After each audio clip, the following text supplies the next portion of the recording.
Dramily.com, unlimited drama series. The coffee was still steaming when I found the receipts. I'm Will Drayton, 42 years old, senior financial analyst at Midwest Capital, and apparently the kind of husband who gets up at 5:30 a.m. to make breakfast for a wife who's been screwing her personal trainer for 6 months. The irony wasn't lost on me as I stood there in our pristine kitchen, staring at the Victoria's Secret receipt that had fallen out of Marta's purse. Red lace, size medium, purchased last Tuesday. Marta doesn't wear red, says it's too flashy for her taste. Morning, honey. Marta swept into the kitchen like she owned the world, which, in her mind, she probably did. Creative director at Pinnacle Advertising, 41 years old, still stunning in that ice queen way that had attracted me 15 years ago. Now it just felt calculated. Sleep well? I asked, sliding the receipt into my pocket. Like a baby. She grabbed her coffee without looking at me, already scrolling through her phone. Don't wait up tonight. Big presentation tomorrow. Right, big presentation. With Jake Turnbull, no doubt. Jake was everything I wasn't. 6'2", personal trainer, local celebrity who'd appeared on some reality fitness show 3 years back. Married to Dana Turnbull, a prosecutor who could probably destroy both of us in court without breaking a sweat. The kind of guy who posted shirtless selfies and got hundreds of likes from desperate housewives, including my wife. Will you be home for dinner Sunday? I asked. Your mother's coming. Marta's face tightened. I forgot about that. She's been planning it for weeks. Fine, whatever. She grabbed her keys, kissed my cheek with lips that had probably been somewhere I didn't want to think about. Love you. The words hung in the air like smoke after she left. I sat down at our kitchen island, surrounded by granite countertops and stainless steel appliances that screamed success, and pulled out my phone. The Find My Friends app showed Marta's location. She wasn't heading to her office. She was going to Riverside Towers, Jake's building. For the past 6 months, I'd been collecting evidence like a man preparing for war. Screenshots of late-night texts, credit card statements showing hotel charges, phone bills revealing hundreds of calls to the same number. I'd even hired a private investigator, Rena Walsh, a 50-year-old ex-cop with a dry sense of humor and a talent for finding dirt. The funny thing about Betrayal is how it sharpens your focus. Suddenly, you notice everything. The way your wife showers immediately after coming home. How she's never tired anymore, just distant. The new lingerie that never makes an appearance in your bedroom. My phone buzzed. Greg Martinez, my best friend since college, and the only person who knew what was happening. How you holding up? He texted. Like a man watching his house burn down in slow motion. Still going through with the plan? I looked around our perfect kitchen, thought about our perfect house in our perfect neighborhood, and felt nothing but cold satisfaction. Sunday night, after dinner with mother-in-law. You sure about this? I was sure. Marta wanted drama? She was about to get more than she'd bargained for. The next 2 days passed in a blur of normalcy. Marta came home late both nights, spinning elaborate stories about client meetings and deadline pressures. I nodded and smiled and played the supportive husband while uploading her text messages to my cloud storage. The best part was Jake's wife, Dana. According to Rena's research, Dana was already suspicious. She'd been asking questions around the gym, checking Jake's schedule. A prosecutor's instincts are hard to fool, and Jake wasn't nearly as clever as he thought. Sunday morning, Marta actually tried to cancel dinner with her mother. I'm not feeling well, she said, clutching her stomach dramatically. You'll be fine, I replied, not looking up from my newspaper. Your mother's been looking forward to this. Magda Kowalski arrived at exactly 6 p.m., as always. 78 years old, Polish immigrant, old-school Catholic, who believed marriage was sacred and divorce was for quitters. She'd never liked me much, thought Marta had married beneath her station, but she tolerated me for her daughter's sake. William, she said, offering her cheek for a kiss. You look tired. Work's been stressful. Marta tells me you might get promoted soon. I glanced at my wife, who was setting the table with our good china. Did she? Dinner was a masterpiece of suburban theater. Marta played the devoted wife, asking about my day, laughing at my jokes, touching my hand across the table. Her mother beamed with approval. You two seem so happy, Magda said over dessert. Not like the Kowalskis down the street. Did you hear about their divorce? Terrible, Marta murmured. I can't imagine what would drive people apart like that. I almost choked on my coffee. After Magda left, Marta headed upstairs to shower. I waited until I heard the water running, then went to my home office and opened the safe. Everything was there. Printed emails, photographs, financial records, legal documents Rena had prepared. My phone buzzed with a text from an unknown number. Can't wait for tomorrow night. Dana's working late. My place at 8. It was meant for Marta. Jake had sent it to the wrong number. Perfect. I forwarded the text to Marta's phone, then deleted it from mine. Let her wonder how Jake had gotten so careless. When she came downstairs in her robe, I was sitting in the living room, reading. I'm exhausted, she said. Think I'll turn in early. Good idea. Big day tomorrow. She paused at the bottom of the stairs. What do you mean? Nothing. Just general life stuff. But something in my tone must have worried her, because she stood there for a long moment, studying my face. Will? Is everything okay? I looked up from my book and smiled. Everything's perfect, honey. Sleep well. She went upstairs, and I heard her talking on the phone in hushed tones, probably calling Jake, wondering about the mysterious text. I went to the kitchen and poured myself a whiskey. Tomorrow night, the safe would be opened, and everything inside would come spilling out. Some people say revenge is a dish best served cold. I prefer to think of it as a carefully planned demolition. Monday crawled by like a wounded animal. I sat through meetings, analyzed quarterly reports, and responded to emails while my mind churned through the evening's plan. Every detail had been rehearsed, every contingency considered. Marta texted around noon. Working late again. Don't wait up. I replied with a heart emoji and went back to my spreadsheets. At 5 p.m., I left the office and drove home through suburban streets lined with perfect houses, hiding imperfect secrets. Our neighborhood was the kind of place where everyone knew everyone else's business, where gossip traveled faster than wildfire and reputations could be destroyed with a single whispered conversation. That was going to work in my favor. I parked in our driveway and sat for a moment, looking at the house Marta and I had bought 7 years ago. Colonial style, 4 bedrooms, 2-car garage, perfectly manicured lawn. The American dream, complete with a white picket fence and a cheating wife. Inside, I went straight to my office and gathered everything from the safe. Photos, documents, printed emails, bank statements showing hotel charges and jewelry purchases I'd never seen. 6 months of evidence that painted a picture of betrayal so complete it was almost artistic. I arranged everything on the kitchen island, then made coffee and settled in to wait. Marta's car pulled into the driveway at 11:47 p.m. I heard her heels clicking on the walkway, keys jingling at the front door. She was trying to be quiet, probably hoping I'd already gone to bed. Will? She called softly. You awake? I didn't answer. She moved through the house like a ghost, checking rooms. I heard her pause outside the kitchen, probably seeing the light under the door. When she pushed through the swinging door, I was sitting at the island in darkness, just a silhouette against the window. Jesus, you scared me. She reached for the light switch. Don't. My voice stopped her cold. Will? What's wrong? Sit down, Marta. I don't understand. Why are you sitting in the dark? I said sit down. She moved slowly to the opposite side of the island, her heels clicking on the tile floor. In the dim light from the hallway, I could see her face, confused and starting to show the first traces of fear. Your trip to Chicago got canceled, I said. What trip? The one you're supposed to take with Jake tomorrow. The Riverside Hotel, presidential suite, 2 nights. The silence stretched between us like a taut wire. I don't know what you're talking about. I reached across the island and slid a printed email toward her.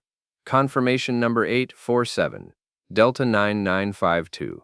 Charged to your company credit card. She picked up the paper with shaking hands. Even in the darkness, I could see her face go white. Will, I can explain. I'm sure you can. You always were creative. I stood up and walked around the island. She tried to back away, but I was between her and the door. Give me your phone. What? Your phone, Marta, and your laptop. They're going in the safe. You can't do that.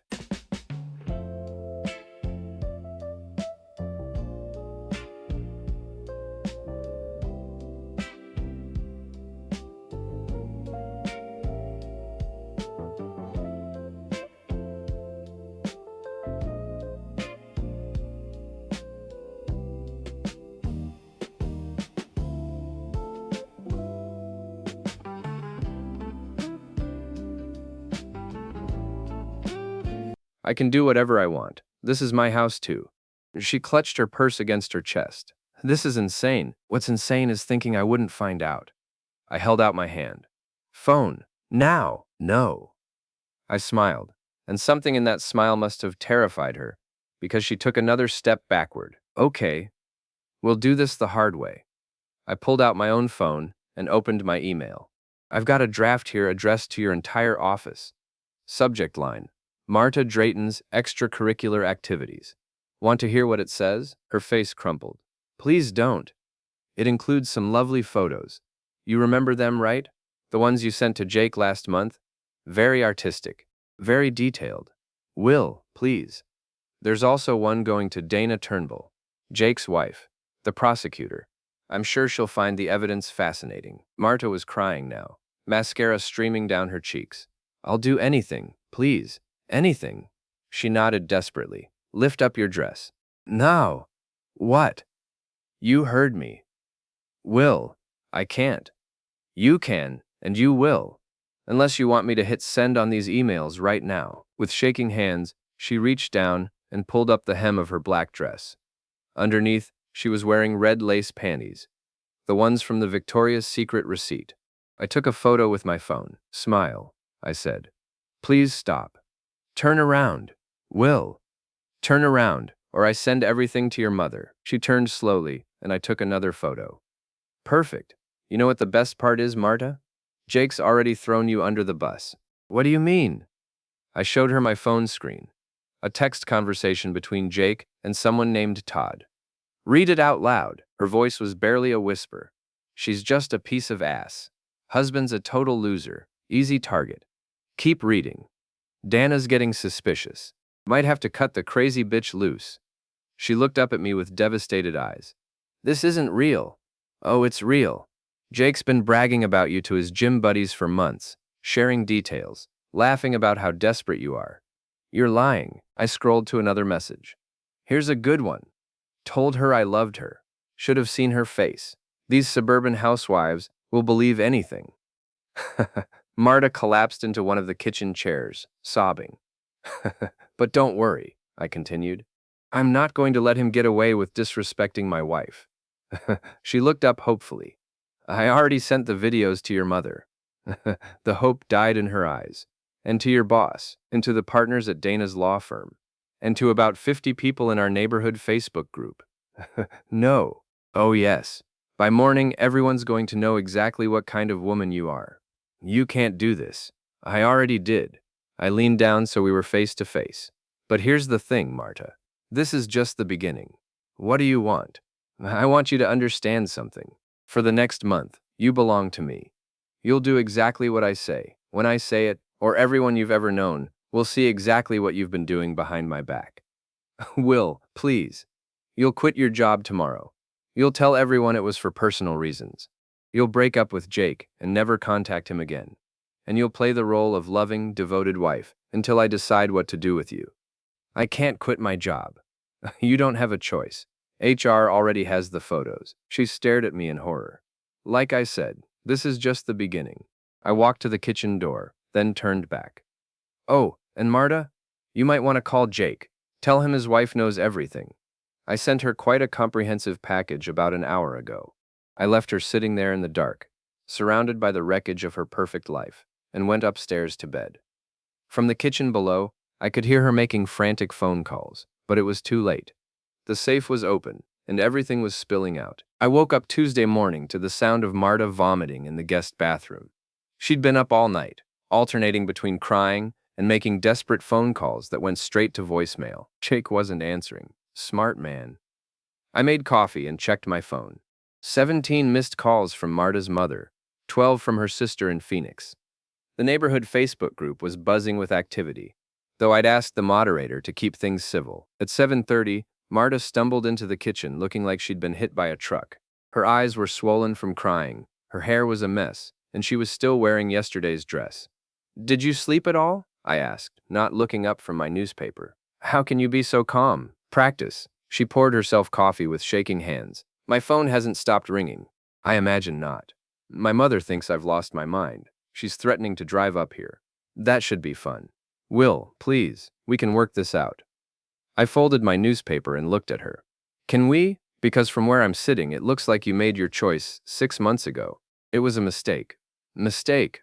Marta, you were planning to leave me. I found the apartment listings on your laptop. Her face went pale. You went through my laptop? I went through everything. Bank statements, credit cards, email accounts. Did you know you spent $4,000 on hotels and restaurants in the last 3 months? Money from our joint account, by the way. I'll pay it back. With what? You're unemployed as of today. They can't fire me without cause. I pulled out my phone and showed her a text message. From your boss. Effective immediately. We're accepting your resignation for personal reasons. Security will pack your office. I never resigned. You did. I have the email right here. Very professional. Cited family obligations and personal growth opportunities. She stared at the phone screen in disbelief. You forged my resignation? I helped you make a difficult decision. This is illegal. Prove it. My phone rang. Since when do you carry men's cologne to the gym? It's my trainer's. He left it. Your trainer keeps his Watch more on Grammarly.com. Greg Martinez. Excuse me, I told Marta and answered the call. Jesus Christ, Will. It's all over Facebook. What's all over Facebook? The photos, the messages. Sharon Kellerman shared them in 3 different groups. Half the neighborhood is talking about it. I glanced at Marta, who was listening to every word. That's unfortunate, I said. Unfortunate? Dude, you destroyed her. She destroyed herself. I just documented it. What about Jake? What about him?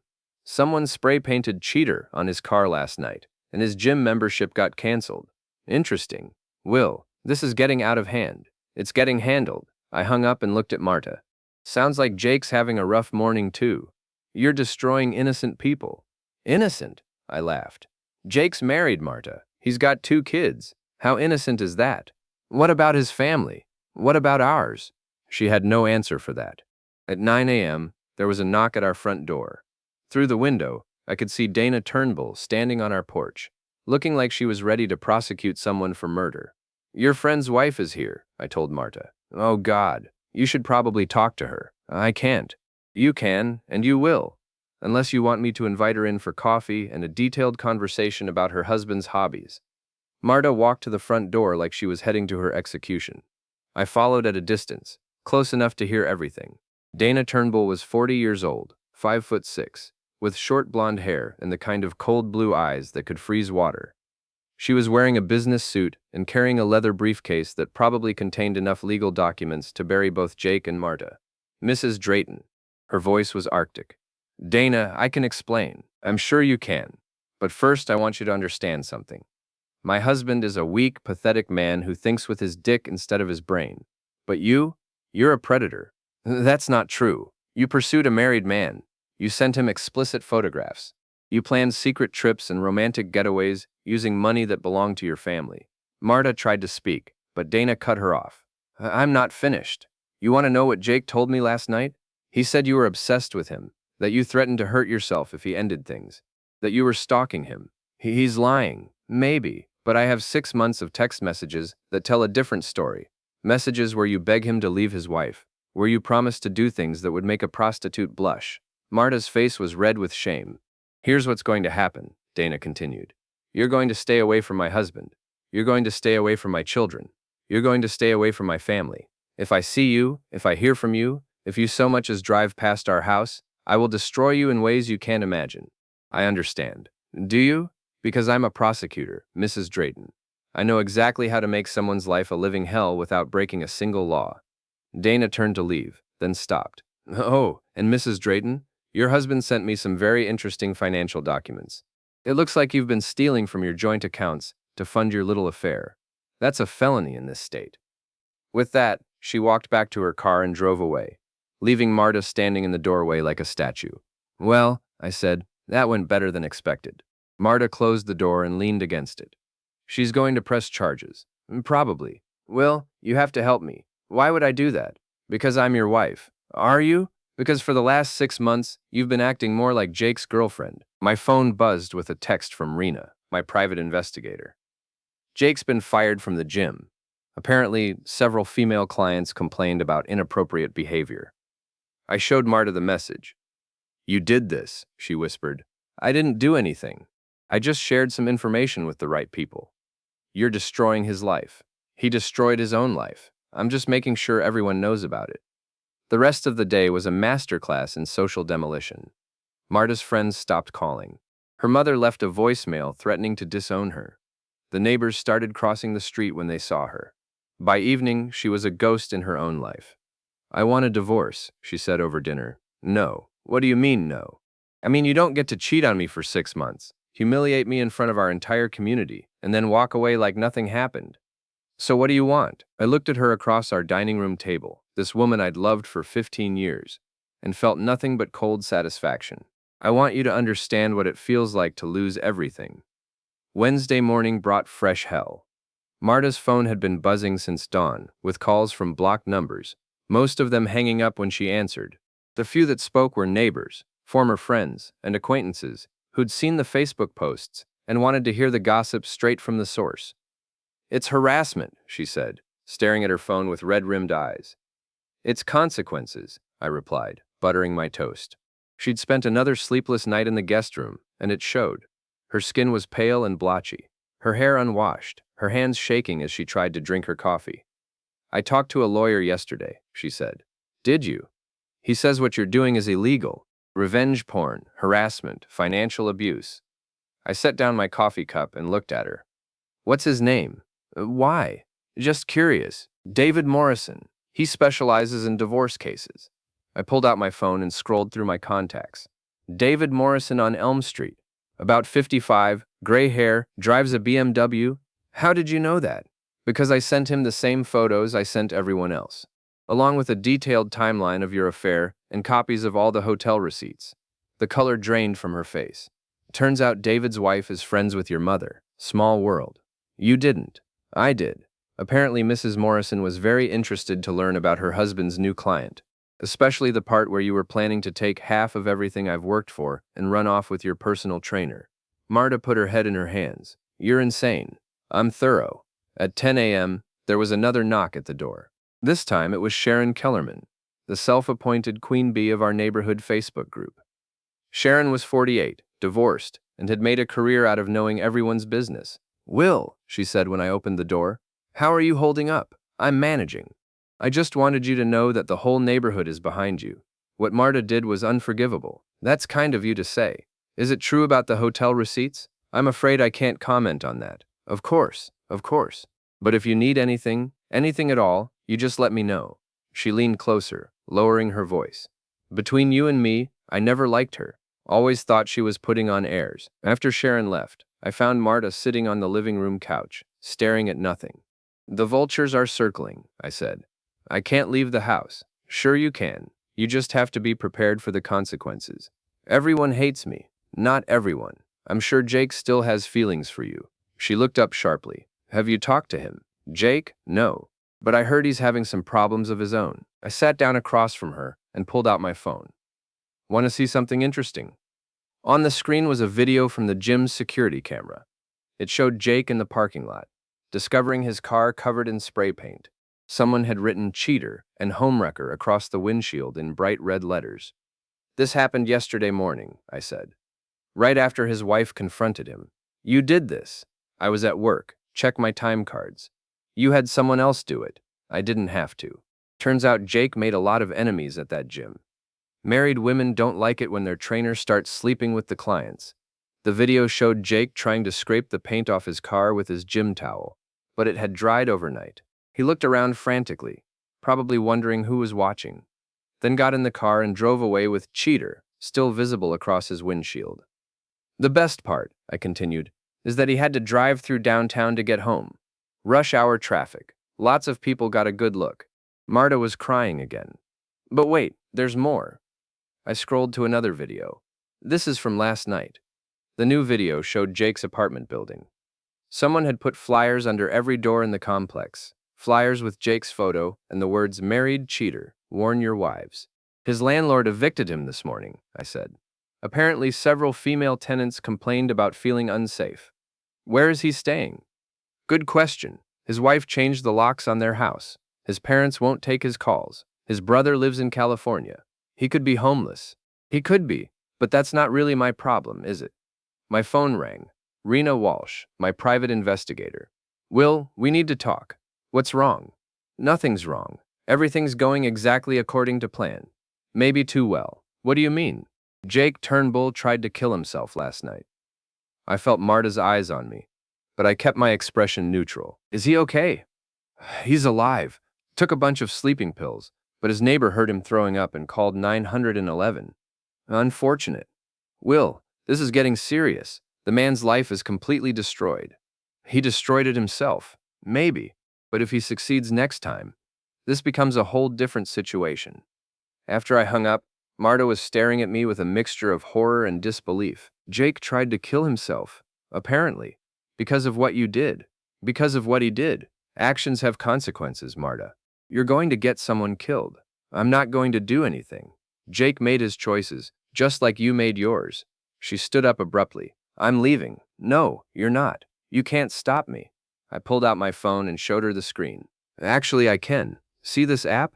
It's connected to every account we have. Bank accounts, credit cards, investment portfolios.